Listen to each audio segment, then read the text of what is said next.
بسم الله الرحمن الرحيم الحمد لله رب العالمين والصلاة والسلام على رسوله الأمين وعلى آله وصحبه أجمعين ومن تبعهم بإحسان إلى يوم الدين أما بعد. أدلة الأحكام أربعة. القواعد الفقهية میں 34واں قاعدہ. أدلة الأحكام أربعة. یہ سمجھیے کہ ایسا قاعدہ ہے جو فقہ، اصول حدیث، عقیدہ، تفسیر، تمام علوم میں اس قاعدے کا استعمال ہوتا ہے. ادلۃ الاحکام اربعۃ. احکام کے ادلہ 4 ہیں. ادلۃ یہ دلیل کی جمع ہے. احکام حکم کی جمع ہے. حکم کہتے ہیں جیسے واجب، مستحب، حرام، مکروہ. جس طرح سے کسی کام کے کرنے یا نہ کرنے پر کوئی حکم لگایا جاتا ہے اسی کو کہا جاتا ہے احکام. تو احکام کی دلیلیں یہ 4 ہیں. یہ احکام ہم کہاں سے حاصل کرتے ہیں؟ جب ہم کسی چیز کے بارے میں، کسی کام کے بارے میں کہیں کہ یہ کام واجب ہے، تو ایسی صورت میں یہ ہم کہاں سے کہتے ہیں؟ کہاں ہم نے پڑھا ہے؟ ہم نے کون سی کتاب دیکھی ہے کہ جس پر اعتماد کر کے ہم کسی کام کو واجب کہہ رہے ہیں؟ یا جب ہم کہتے ہیں کہ فلاں کام حرام ہے، حرام کا حکم لگا رہے ہیں کسی کام کے اوپر، تو یہ حرام کا حکم لگانے کا اختیار ہم نے کہاں سے حاصل کیا؟ یہ حکم ہم کس چیز کو پڑھ کر لگا رہے ہیں؟ تو جہاں سے ہم یہ حکم لگاتے ہیں انہیں کہا جاتا ہے ادلہ. اس لیے اگر آپ سے یہ پوچھا جائے کہ بتائیے چوری کرنا حرام ہے یہ کہاں ہے، تو ہم کہیں گے اس کی دلیل ہے قرآن مجید میں، حدیث رسول میں. تو قرآن کیا ہوا؟ یہ دلیل ہو گئی. حدیث کیا ہوا؟ یہ دلیل ہو گئی. ہم نے ایک کام پر حکم لگایا اور وہ حکم کے لیے ہم نے دلیل کا استعمال کیا. یہ دلیل کیا ہے؟ یہ دلیل وہ ہیں کہ جس پر ہم سب کو اعتماد ہے، بھروسہ ہے. وہ دلیل کیا ہے؟ قرآن، سنت، اجماع اور قیاس. تو کبھی ہم دلیل دیتے ہیں قرآن سے اور کبھی دلیل دیتے ہیں حدیث سے، اور کبھی قرآن اور حدیث سے دلیل نہ دیتے ہوئے ہم یہ کہتے ہیں کہ اس پر علماء کا اجماع ہے، علماء کا اجماع ہے. اور کبھی ہم دلیل دیتے ہیں قیاس کے ذریعے. تو یہ اصل دلیل تو 2 ہیں، قرآن اور حدیث. اجماع اور قیاس یہ دونوں یہ اصل سے نکلے ہوئے ہیں، قرآن اور حدیث سے. یعنی اجماع کی اجازت دیتے ہیں، قیاس کی اجازت دے. تو جب اگر ہیں تو ہم کہتے ہیں قرآن اور حدیث، کیونکہ نبی صلی اللہ علیہ وسلم نے فرمایا ترکت فیکم امرین لن تضلوا ما ان تمسکتم بہما کتاب اللہ و سنتی. میں تمہارے درمیان 2 چیزیں چھوڑ کر جا رہا ہوں، اگر ان دونوں کو تھامے رہو گے تو کبھی گمراہ نہیں ہوگے.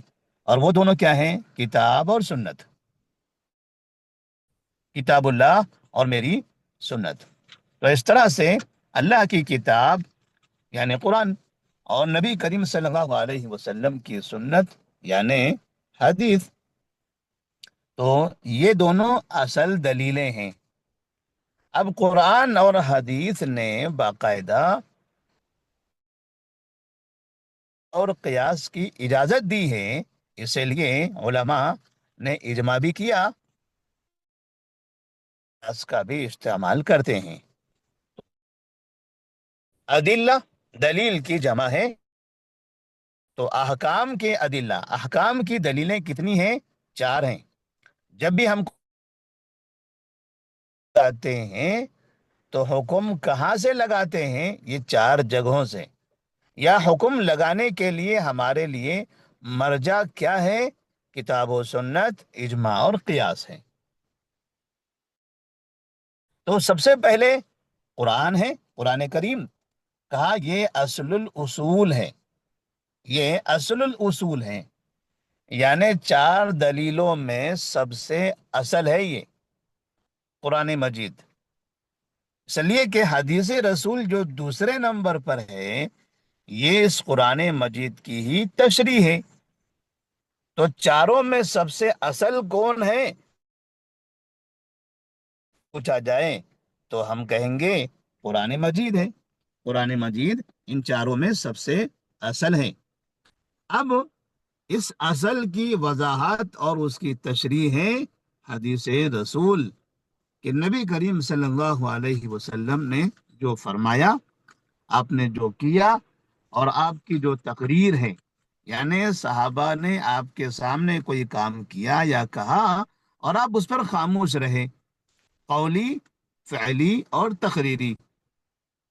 تو حدیث دوسرے نمبر پر ہے. اس کے بعد تیسرے نمبر پر ہے اجماع. اجماع، اجماع کہتے ہیں اتفاق کو.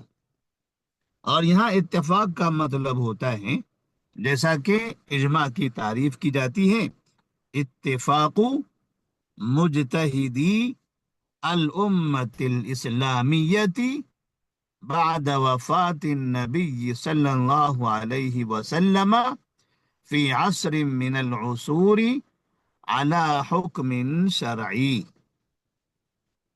عربی میں اجماع کی اس طرح سے تعریف کی جاتی ہے، اتفاق مجتہدی الامت الاسلامیہ، امت اسلامیہ کے مجتہدین کا اتفاق، امت اسلامیہ کے مجتہدین کا اتفاق، یعنی مجتہد جو علماء ہوتے ہیں ان کا اتفاق. اتفاق مانے اجماع. اتفاق کو ہی اجماع کہتے ہیں، اجماع کو اتفاق کہہ رہے ہیں یہاں پر.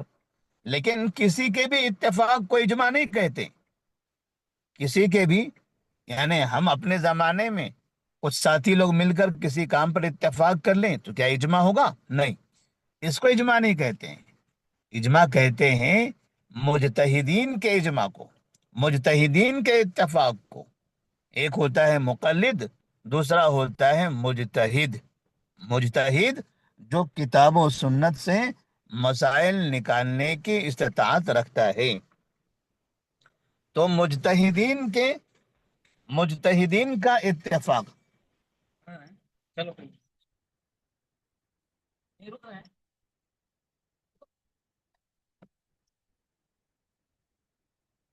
تو امت اسلامیہ کے مجتہدین کا اتفاق. کب اتفاق؟ بعد وفات النبی صلی اللہ علیہ وسلم، نبی صلی اللہ علیہ وسلم کی وفات کے بعد. یعنی اگر صحابہ نے نبی کے زمانے میں کسی چیز پر اتفاق کیا تو اسے اجماع نہیں کہیں گے، کیونکہ نبی صلی اللہ علیہ وسلم موجود ہیں. لیکن نبی صلی اللہ علیہ وسلم کے بعد اگر صحابہ کسی چیز پر اتفاق کر لیتے ہیں تو یہ اجماع ہو جائے گا، یہ اجماع ہو جائے گا. جیسے صحابہ رضی اللہ تعالی عنہم نے مسجد نبوی میں باجماعت تراویح، پورا مہینہ مسلسل مکمل مہینہ باجماعت تراویح پر اتفاق کر لیا، تو یہ صحابہ کا اجماع ہوا. حالانکہ باجماعت تراویح کی ایک دلیل موجود ہے جو نبی کریم صلی اللہ علیہ وسلم سے ثابت ہے، لیکن مسلسل پورا مہینہ نبی صلی اللہ علیہ وسلم نے تراویح نہیں پڑھائی، لیکن بعد میں صحابہ رضی اللہ تعالی عنہم نے اس عمل کو اختیار کیا اور تمام کے تمام صحابہ اس پر متفق رہے۔ کسی نے بھی مسلسل پورا مہینہ پہلی تاریخ سے لے کر آخری تاریخ تک جماعت کے ساتھ پڑھنے سے منع نہیں کیا۔ مطلب یہ ہوا کہ تمام صحابہ کا اس پر اجماع ہو گیا۔ اب اگر پوچھا جائے کہ بتائیے آپ جو تراویح پڑھتے ہو پہلے دن سے لے کر آخری دن تک، اس کی دلیل کیا ہے؟ تو ہم کہیں گے کہ تراویح پڑھنے کی دلیل تو حدیث میں موجود ہے کہ نبی صلی اللہ علیہ وسلم نے پڑھائی تھی۔ اگر پوچھا جائے جماعت سے پڑھنے کی دلیل کیا ہے، تو ہم کہیں گے جماعت سے پڑھنے کی بھی دلیل موجود ہے، نبی نے پڑھائی تھی۔ لیکن اگر سامنے والا یہ پوچھے بتائیے نبی نے پہلی تاریخ سے آخری تاریخ تک کب پڑھائی تھی، تو ہم کہیں گے نہیں پڑھائی تھی۔ تو پھر سامنے والا کہے گا نہیں، جب نہیں پڑھائی تھی تو پھر آپ نے بھی نہیں پڑھنا ہے۔ تو ہم کہیں گے نبی نے پڑھائی تھی جماعت کے ساتھ، لیکن مکمل مہینہ نہیں پڑھائی تھی۔ تب مکمل مہینہ ہم اس لیے پڑھتے ہیں کہ صحابہ رضی اللہ تعالی عنہم نے مکمل مہینہ پڑھنے پر اتفاق کر لیا تھا، اور مجتہدین کے اتفاق کو اجماع کہا جاتا ہے۔ لہذا یہاں ہمارے پاس عمل کرنے کی دلیل ہے، اور وہ دلیل ہے اجماع، وہ دلیل ہے صحابہ رضی اللہ تعالی عنہم کا اجماع۔ تو اتفاق مجتہد الامت الاسلامیہ بعد وفات النبی صلی اللہ علیہ وسلم، نبی کی وفات کے بعد، اس لیے جو باجماعت مکمل ایک مہینہ تراویح پڑھنے کا اتفاق ہوا وہ نبی صلی اللہ علیہ وسلم کی وفات کے بعد عمر فاروق رضی اللہ تعالی عنہ کے دور میں۔ تو یہ ضروری ہے کہ نبی کی وفات کے بعد ہو۔ فی عصر من العصور، فی عصر من العصور، کسی بھی ایک زمانے میں، یعنی ایک زمانے میں ہی اتفاق ہونا چاہیے۔ ایسا نہیں کہ پہلی صدی میں کسی نے کوئی فتویٰ دیا، ہو بہو ویسا ہی فتویٰ چوتھی صدی میں آیا، ہو بہو ویسا ہی فتویٰ ساتویں صدی میں آ گیا، ہو بہو ویسے ہی فتویٰ 10ویں صدی میں آ گیا، پھر 11ویں 12ویں صدی میں آ گیا۔ تو ہم کہیں گے یہ اتنے لوگوں نے فتویٰ دیا ہے تو ان کا اجماع ہے۔ تو ہم کہیں گے نہیں، سب کا زمانہ تو الگ الگ ہے، سب کا زمانہ الگ الگ ہے۔ اجماع کہتے ہیں ایک زمانے کے اتفاق کو،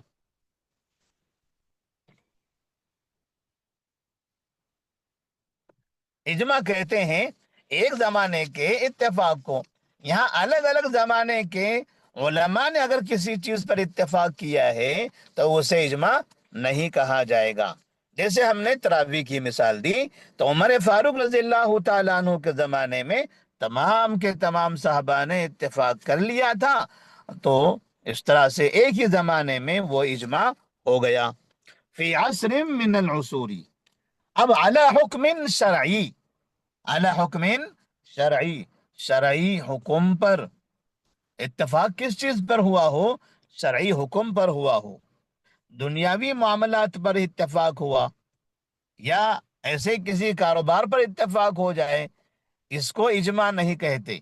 اجماع کہتے ہیں شرعی حکم پر یہ جائز ہے، یہ واجب ہے، یہ حلال ہے، یہ حرام ہے، یہ مکروہ ہے، یہ مندوب ہے، یعنی اس طرح سے ایسی چیزوں پر اتفاق اگر ہو، شرعی حکم پر اتفاق ہوا ہو، تو اسے کہتے ہیں اجماع۔ اور پھر اسی اتفاق کو پھر اجماع کہا جاتا ہے، اور اسی اجماع کو ہم دلیل کہتے ہیں۔ تو ہمارے پاس دلیلیں چار ہیں: کتاب، سنت، اجماع اور قیاس۔ اب اجماع کے سلسلے میں سب سے پہلے جس شخص نے کتاب لکھی ہے وہ کتاب ہے امام شافعی رحمہ اللہ کی کتاب الرسالہ۔ الرسالہ امام شافعی رحمہ اللہ کی ایسی کتاب ہے جس میں آپ کو اجماع بھی نظر آئے گا، جس میں آپ کو قیاس بھی نظر آئے گا، اور اس میں آپ کو اصول حدیث بھی نظر آئے گا۔ الرسالہ میں، اس میں آپ کو اصول فقہ بھی نظر آئے گا۔ الرسالہ بڑی جامع کتاب ہے جس میں کئی طرح کے اصول موجود ہیں۔ تو اس میں جو مشہور کتاب ہے امام شافعی رحمہ اللہ کی، وہ کتاب الرسالہ۔ الرسالہ کے اندر اجماع کے بھی مسائل ہیں اور اسی طرح سے قیاس کے بھی مسائل ہیں۔ یعنی اجماع اور قیاس یہ دلیل ہے، اس کی وضاحت امام شافعی رحمہ اللہ نے الرسالہ میں کر دی ہے۔ اسی طرح سے ایک کتاب ہے امام رازی رحمہ اللہ کی، جس کا نام ہے المحصول۔ المحصول، میم ہا صاد، المحصول، امام رازی رحمہ اللہ کی اس کتاب میں بھی اجماع اور قیاس کے مسائل کا ذکر ہے، اور یہ دونوں دلیلیں ہیں، اس کی بھی وضاحت ہے۔ البتہ اجماع کے لیے یعنی اجماعی مسائل، یعنی وہ مسائل جن پر علماء نے اتفاق کیا، جن پر الگ الگ زمانے کے مجتہدین نے اتفاق کیا ہے، تو ایسے اجماعی مسائل بعض علماء نے اپنی کتابوں میں جمع بھی کیا ہے۔ قرآن سے دلیلیں ہیں تو قرآن موجود ہے، حدیث کی دلیلیں ہیں تو حدیثیں موجود ہیں۔ اجماع اگر دلیل ہیں تو ہمیں کیسے پتا چلے کہ علماء نے کن کن کتابوں پر، کن کن مسائل پر اتفاق کیا ہے، کہ کون کون سے وہ احکامات ہیں، شرعی احکامات ہیں جس پر مجتہدین نے اتفاق کیا ہے، جسے ہم دلیل بنا کر پیش کر سکیں۔ تو یہ چیزیں ہمیں کہاں ملے گی؟ اگر ایک جگہ پر ہمیں تلاش کرنا ہو تو اس کے لیے ہمارے پاس کئی کتابیں ہیں، جن میں سے ایک کتاب ہے کتاب الاجماع۔ کتاب الاجماع، ابن المنذر، ابن المنذر رحمہ اللہ کی ایک کتاب ہے کتاب الاجماع، جن کی وفات 318 ہجری میں ہوئی ہے۔ 318 ہجری میں ان کی وفات ہوئی۔ تو انہوں نے، امام ابن منذر رحمہ اللہ نے ایک کتاب لکھی ہے کتاب الاجماع، جس کے اندر مجتہدین کے اتفاق کیے جانے والے مسائل کو جمع کیا گیا ہے۔ اسی طرح سے امام ابن حزم الاندلسی، امام ابن حزم الاندلسی رحمہ اللہ، انہوں نے ایک کتاب لکھی ہے مراتب الاجماع۔ مراتب الاجماع، اس کے اندر بھی اجماع کے مسائل کا ذکر ہے۔ ابن حزم الاندلسی رحمہ اللہ یہ 456 ہجری کے ہیں۔ اسی طرح سے امام ابن عبد البر رحمہ اللہ کی ایک کتاب ہے الاجماع۔ الاجماع ابن عبد البر رحمہ اللہ کی، جن کی تاریخ وفات ہے 463۔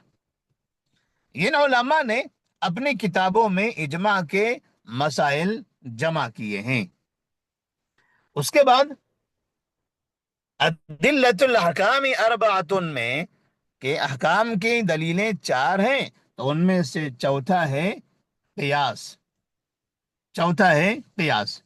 قیاس کس کو کہتے ہیں؟ قیاس کی جب عربی تعریف کی جاتی ہے عربی میں، تو کہتے ہیں الحاق فرع باصل فی حکم شرعی لعلت جامعۃ بینہما۔ الحاق فرع باصل فی حکم شرعی لعلت جامعۃ بینہما۔ اگر ہم اس کا ترجمہ کریں تو ہم کہیں گے الحاق فرع باصل، فرع کو اصل سے جوڑنا، فرع کو اصل سے ملانا، فی حکم شرعی، کسی شرعی حکم میں، لعلت جامعۃ بینہما، ان دونوں کے درمیان ایک جیسی علت پائے جانے کی بنا پر، ان دونوں کے درمیان ایک جیسی علت پائی جانے کی بنا پر۔ اصل کیا ہے؟ ہمارے پاس جیسے کتاب، سنت، اجماع اور قیاس میں بہت سے ایسی چیزیں ہیں جن کے لیے باقاعدہ دلیلیں موجود ہیں، ان چیزوں کا تذکرہ کیا گیا ہے۔ جیسے اگر شراب ہے، خمر ہے، خمر کی حرمت کا ذکر موجود ہے، لفظ خمر استعمال ہوا ہے، چوری ہے تو اس کا لفظ سرقہ استعمال ہوا ہے، قرآن میں بھی حدیث میں بھی۔ تو ان چیزوں میں باقاعدہ ان چیزوں کے ناموں کا ذکر ہے، ان کتابوں میں ناموں کا ذکر ہے کہ یہ جو نام ہے یہ چیزیں حرام ہیں یا یہ چیزیں حلال ہیں، باقاعدہ ان کے نام ہیں۔ لیکن دنیا میں نئی نئی چیزیں جو وجود میں آئی ہیں اور ان کے نئے نئے نام ہیں جو نبی صلی اللہ علیہ وسلم کے زمانے میں نہیں تھے۔ اب اگر ان نئے وجود میں آنے والی چیزوں پر حکم لگانا ہو کہ کیا ان کا استعمال کرنا جائز ہے یا ناجائز ہے، تب ایسی صورت میں ہم وہ کہاں تلاش کریں گے؟ کیونکہ ہمارے پاس دلیل تو کتاب، سنت، اجماع اور قیاس ہے۔ کتاب میں اور سنت میں، کتاب اور سنت تو مکمل ہو چکے ہیں، جب تک نبی تھے تب تک کہ کتاب تھی، کتاب مکمل ہو گئی، وحی کا نزول بند ہو گیا، اللہ نے قرآن مکمل کر دیا۔ اور جب تک نبی صلی اللہ علیہ وسلم موجود تھے تب تک کہ حدیثیں بھی مکمل ہو گئی، کیونکہ جب تک آپ زندہ تھے تب تک کہ آپ بولتے تھے، کہتے تھے، کرتے تھے، تو یہی چیزیں تو حدیث ہیں۔ جب آپ کا انتقال ہو گیا تو اب حدیث نہیں ہے، اب حدیث میں اضافہ نہیں ہو سکتا، نہ قرآن میں اضافہ ہو سکتا ہے، نہ اب نئی وحی نازل ہو سکتی ہے۔ تب ایسی صورت میں پھر نئے آنے والے مسائل کے لیے ہم دلیلیں کہاں تلاش کریں گے؟ قرآن اور حدیث میں تو یہ چیزیں ملنے والی نہیں ہیں۔ تو ہمارے پاس اصول ہیں، ہمارے پاس قرآن و حدیث میں اصول ہیں، اور آپ نے قواعد فقہیہ میں شروع میں پہلے مرحلے کے اندر ایسے اصول پڑھے ہیں جس سے آپ کو باقاعدہ قرآن اور حدیث کے بعد اصولوں سے کئی مسائل نکالنے، مستنبط کرنے کا طریقہ سمجھ میں آیا تھا۔ تو انہی میں سے ایک طریقہ ہے قیاس، انہی میں سے ایک طریقہ ہے قیاس۔ تو الحاق فرع باصل، کسی فرع کو کسی اصل کے ساتھ جوڑ دینا شرعی حکم میں ان دونوں کے درمیان میں ایک علت پائے جانے، ایک جیسی علت پائے جانے کی بنا پر۔ اب اس کی مثال ہم پہلے ایک لے لیتے ہیں اور اس کے بعد پھر آگے پڑھتے ہیں۔ قیاس کو اگر سمجھنا ہے، جیسے مثال کے طور پر خمر ہے حرام، خمر کی حرمت کے بارے میں تو قرآن اور حدیث میں دلیلیں موجود ہیں، لہذا اب اس کے بارے میں ہمیں اب شبے کی کوئی گنجائش نہیں ہے۔ شراب حرام ہے، قرآن بھی کہتا ہے، حدیث بھی کہتا ہے، تو جسے خمر کہا جاتا ہے، جسے شراب کہا جاتا ہے، وہ حرام ہے۔ لیکن اگر خمر کے علاوہ، کیونکہ خمر جن چیزوں سے پہلے بنایا جاتا تھا یا شراب جن چیزوں سے بنائی جاتی تھی، جیسے انگور ہے، کشمش ہے، اسی طرح سے گیہوں ہے، جو ہے، ایسی چیزیں کھجوریں ہیں، جن چیزوں سے لوگ پہلے شراب بناتے تھے، تو وہ ایک طریقہ تھا۔ لیکن اب دنیا کے اندر کچھ نئی نئی چیزیں بھی وجود میں آئی ہیں، کچھ ایسے نشے والی چیزیں ہیں جو ان چیزوں سے بنائے نہیں جاتے، باقاعدہ کچھ پودے بھی ہیں، کچھ پودے ایسے ہیں جن سے نشہ ہوتا ہے، نشے والی چیزیں۔ تو اب ایسی صورت میں اب اگر کوئی نیا پودا ہے، کوئی پھل ہے، ایسا کوئی ایسا پودا ہے، کوئی ایسا پتا ہے، کوئی ایسا پھول ہے جس کو استعمال کرنے سے انسان کو نشہ آتا ہو، تو کوئی سوال کرے کیا اس کا استعمال کرنا جائز ہے یا حرام ہے؟ تو ظاہر سے بات ہے اس پتے کا نام یا اس پودے کا نام ہم قرآن میں، حدیث میں تلاش کریں گے، لیکن تلاش کرنے کے بعد پتا چلا کہ ہم کو کہیں پر بھی اس کا ذکر نہیں ملا، کہیں بھی اس کا ذکر نہیں ملا، تو ہم کیا کریں گے؟ ہم اس مسئلے کو جوڑیں گے خمر کے ساتھ۔ خمر یہ اصل ہے، کیونکہ خمر کی حرمت کا ذکر موجود ہے، شراب کی حرمت کا ذکر موجود ہے. ہم اس پودے کو جوڑیں گے شراب کے ساتھ، خمر کے ساتھ. یہ جو پودا ہے یہ ہے فرا، یہ ہے فرا، نئی وجود میں آنے والی چیز. اور خمر یہ ہے اصل، جس کا ذکر باقاعدہ موجود ہے قرآن میں، حدیث میں، وہ اصل ہے. اور یہ پودا، یہ فرا ہے. اس فرا کو ہم خمر کے ساتھ جوڑیں گے. اس کو کہتے ہیں الحاق فرع باصل. کیسے جوڑ سکتے ہیں؟ کیا اس کو ہم خمر کے ساتھ جوڑ سکتے ہیں؟ تو ہم کہتے ہیں ہاں، اس کی ایک وجہ ہے. جوڑنے کی وجہ ہے کیا ہے؟ لعلت جامعۃ بینہما، ان دونوں میں ایک جیسی علت پائے جانے کی بنا پر. کون سی ہے وہ ایک جیسی علت؟ وہ ایک جیسی علت ہے نشہ. خمر میں نشہ ہوتا ہے اور یہ پودے میں نشہ ہے. یعنی وہ پودا جو ہمارے پڑوسی ملک افغانستان کے اندر باقاعدہ بہت بڑی تعداد میں اگایا جاتا ہے. کئی کئی ایکڑ کھیتیاں ہوتی ہیں افیون کے نام سے، جس میں باقاعدہ پودے لگتے ہیں، پھول ہوتے ہیں، اور ان پھولوں کا استعمال کیا جاتا ہے اور ساری دنیا میں اس کو سپلائی کیا جاتا ہے، جس سے نشہ پیدا ہوتا ہے. اور دنیا کے اندر اس کا بہت بڑا مارکیٹ ہے، بہت بڑی کمائی ہوتی ہے، حالانکہ وہ حرام ہے. اس میں نشہ ہے، اس میں نشہ ہے. اب یہ پودا استعمال کرنا، اس کا کاروبار کرنا، اس کی کمائی کھانا جائز ہے یا ناجائز ہے؟ اگر کسی نے یہ سوال کر لیا تو ہم اس کا جواب کیسے دیں گے؟ جائز کہیں گے یا حرام کہیں گے؟ تو ہم نے یہ جائز یا حرام کا حکم لگانا ہے.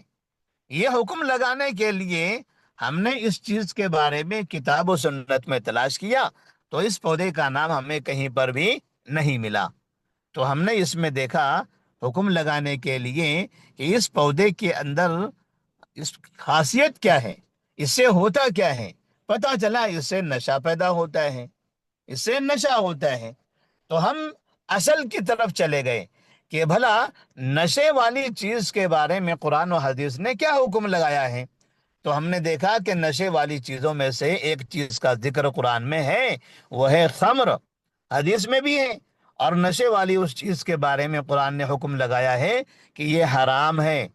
لہذا چونکہ نشے کی بنا پر خمر کو حرام قرار دیا، تو یہاں بھی اس پودے کے اندر بھی نشہ ہے. یہ نشہ دونوں میں پایا گیا، علت دونوں میں پائی گئی. تو دونوں میں ایک جیسی علت ہے، ایک جیسی وجہ ہے.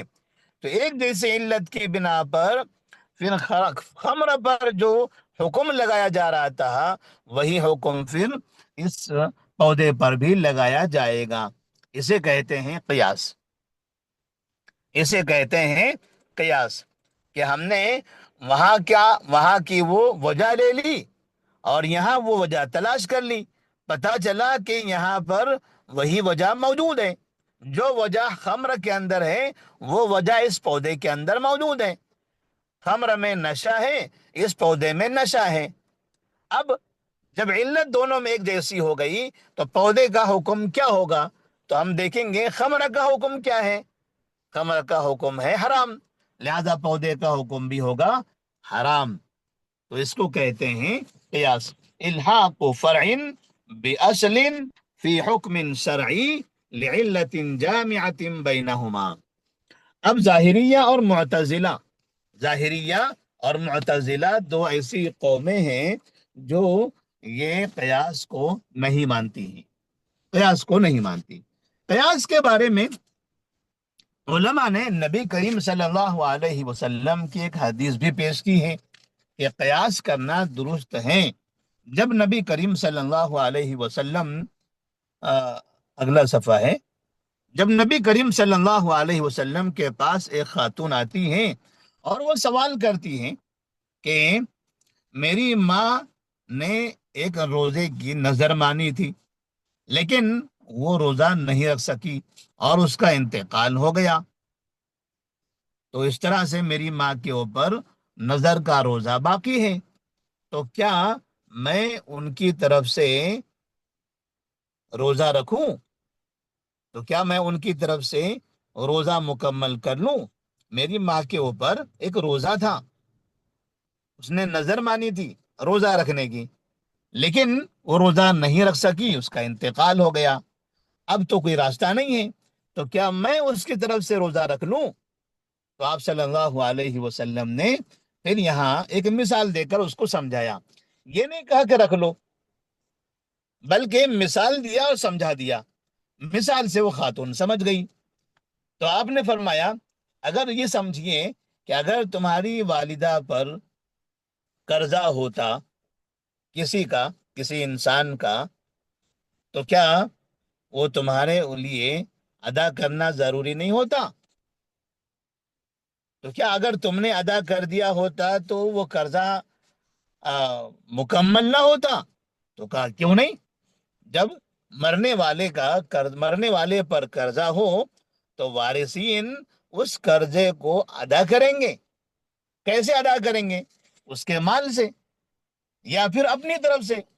پہلا حق تو یہ ہے کہ اس کے مال سے ادا کر دیا جائے، لیکن اگر اس کا مال نہیں ہے تو وارثین اپنی طرف سے ادا کریں۔ تو جب اپنی طرف سے ہم ادا کریں گے تو اس میت کا وہ قرضہ ادا ہو جائے گا۔ تو جب وہ انسان کا قرضہ ادا ہو رہا ہے میت کی طرف سے ادا کرنے پر، تو اللہ کا قرضہ نہیں ادا ہوگا؟ یہ سوال تھا اور اس میں جواب مل گیا۔ مطلب یہ ہوا کہ ہاں وہ بھی ادا ہوگا۔ تب آپ صلی اللہ علیہ وسلم نے واضح کر دیا کہ پھر ماں کی طرف سے اگر آپ وہ روزہ رکھو گے تو وہ ماں کے اوپر جو قرضہ تھا نظر کا روزہ وہ ادا ہو جائے گا، آپ کا یہ کام درست ہے۔ تو اس طرح سے آپ صلی اللہ علیہ وسلم نے اسے روزہ رکھنے کا پھر حکم دے دیا۔ تو کہتے ہیں کہ یہاں نبی صلی اللہ علیہ وسلم نے نظر کا روزہ جو اللہ کا قرضہ ہے بندے پر، اس کام کے جواز کے لیے قیاس کیا انسان کا قرضہ جو بندے پر واجب ہوتا ہے اس سے۔ تو بندے پر جو قرضہ ہوتا ہے وہ ادا کرنا ضروری ہوتا ہے، اور اگر کوئی اپنی طرف سے ادا کر لے تو وہ کافی ہو جائے گا، ایسے وہ ادا ہو جائے گا۔ ایسے ہی اگر کوئی بندہ اپنے مرنے والے کی طرف سے نظر کا روزہ اگر ادا کرتا ہے تو ایسی صورت میں وہ روزہ بھی ادا ہو جائے گا۔ تو کہتے ہیں یہ قیاس کی دلیل ہے۔ مطلب یہ کہ نبی کریم صلی اللہ علیہ وسلم نے قیاس کی اجازت دی ہے، قیاس کا راستہ بتایا ہے، اس لیے کہتے ہیں قیاس کرنا جائز ہے، قیاس کرنا جائز ہے۔ تو اس طرح سے عدلت ہمارے پاس جو عدلت الاحکام اربعۃ، احکام کی دلیلیں چار ہیں: قرآن، سنت، اجماع اور قیاس۔ چاروں کی وضاحت ہم نے کر دیا، کتاب و سنت تو واضح ہیں، ہم نے اجماع اور قیاس کے بارے میں تھوڑی سی تفصیل بتائی ہے، اور عربی کی وہ تعریف کر کے اس کے حساب سے ہم نے آپ کے سامنے واضح کر دیا۔ اب آگے صفحہ نمبر 97 پر اجماع کی اقسام کے بارے میں مصنف نے تھوڑی سی وضاحت کی ہے، ہم اسے دیکھ لیتے ہیں اجماع کی قسمیں کیا ہیں۔ اجماع کی دو قسمیں ہیں: اجماع صریح اور اجماع سکوتی۔ اجماع صریح کا، صریح معنی واضح، صراحت کے ساتھ، وضاحت کے ساتھ، زبانی، جس میں باقاعدہ زبان سے اجماع کیا گیا ہو، عمل سے اجماع کیا گیا ہو۔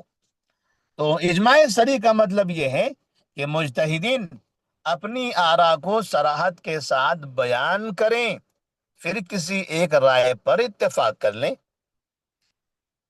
اپنی آراء کو صراحت کے ساتھ بیان کریں، پھر کسی ایک رائے پر اتفاق کر لیں، یعنی ہر ایک اپنی اپنی رائے بیان کرے کسی مسئلے کے بارے میں، اور آخر میں کسی ایک رائے پر سب متفق ہو جائیں۔ یہ اجماع صریح ہے، یہ اجماع صریح ہے۔ اور اس کے علاوہ اگر اجماع سکوتی آپ دیکھیں، پہلے ہم صریح کے مقابلے میں سکوتی دیکھ لیتے ہیں۔ اجماع سکوتی یہ ہے جو صفحہ نمبر 98 میں ہے کہ مجتہد کسی مسئلے میں اپنی رائے کا اظہار کرے اور اپنی رائے کو لوگوں میں عام کریں اور دیگر مجتہدین تک پہنچ جائے، مگر وہ خاموشی اختیار کر لیں، نہ موافقت کریں نہ مخالفت کریں۔ اس کو کہتے ہیں اجماع سکوتی۔ یعنی ایک مجتہد نے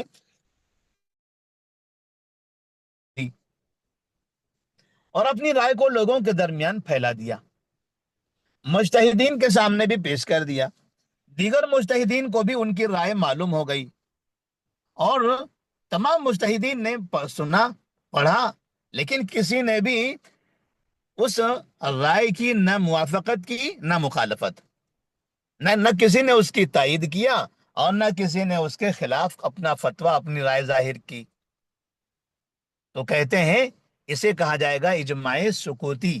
مطلب جو پہلے مجتہد نے اپنی رائے پیش کی، عام کیا، تمام مجتہدین کے درمیان پھیلایا، لیکن کسی نے بھی نہ اس کی تائید کیا نہ مخالفت کیا، تو یہ سمجھا جائے گا کہ پھر اس رائے پر اجماع ہو گیا۔ اسے کہتے ہیں اجماع سکوتی۔ اب پھر آتے ہیں اجماع صریح کی طرف۔ اجماع صریح کیسے ہوتا ہے؟ اس کی مختلف شکلیں ہیں۔ پہلی شکل یہ ہے کہ تمام مجتہدین ایک جگہ پر اکٹھے بیٹھ جائیں، ایک مسئلہ ان کے سامنے پیش کیا جائے، ہر ایک اپنی اپنی رائے دے اور آخر میں کسی ایک رائے پر متفق ہو جائیں۔ اجماع کا ایک طریقہ یہ ہے، تمام مجتہدین، کسی ایک زمانے کے تمام مجتہدین ایک جگہ جمع ہو، ایک مسئلہ لے کر بیٹھیں اور اس مسئلے پر اپنی اپنی رائے پیش کریں اور آخر میں کسی ایک رائے پر، ایک مسئلے پر متفق ہو جائیں، تو اسے کہا جاتا ہے اجماع۔ اجماع کا ایک طریقہ یہ ہے۔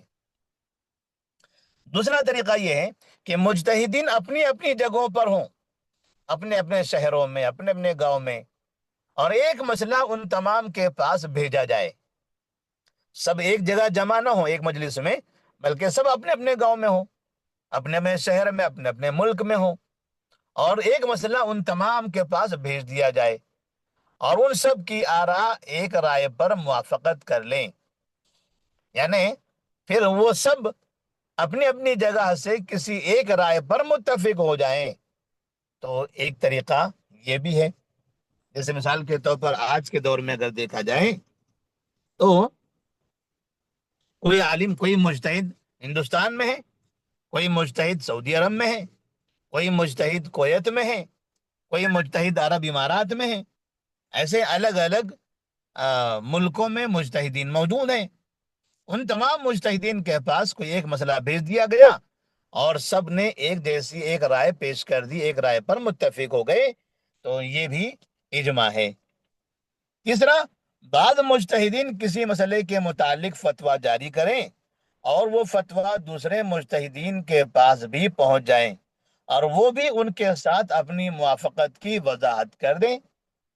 یہ ایک اجماع کا طریقہ ہوا کہ کئی مجتہدین ہیں الگ الگ جگہوں پر، اور کسی ایک مجتہد نے یا دوسرے اور کئی مجتہدین نے اپنی اپنی رائے پیش کر دی اور ایک رائے پر متفق ہو کے باقی جو مجتہدین ہیں ان تمام کے پاس اپنا وہ فتویٰ بھیج دیا کہ ہماری یہ رائے ہے، ہماری یہ رائے ہے، اور سب نے اپنی طرف سے نئی کوئی رائے پیش کرنے کے بجائے انہی کی رائے کو درست قرار دیا، انہی کی رائے کو درست قرار دیا کہ آپ جو کہہ رہے ہیں وہ بالکل صحیح ہے۔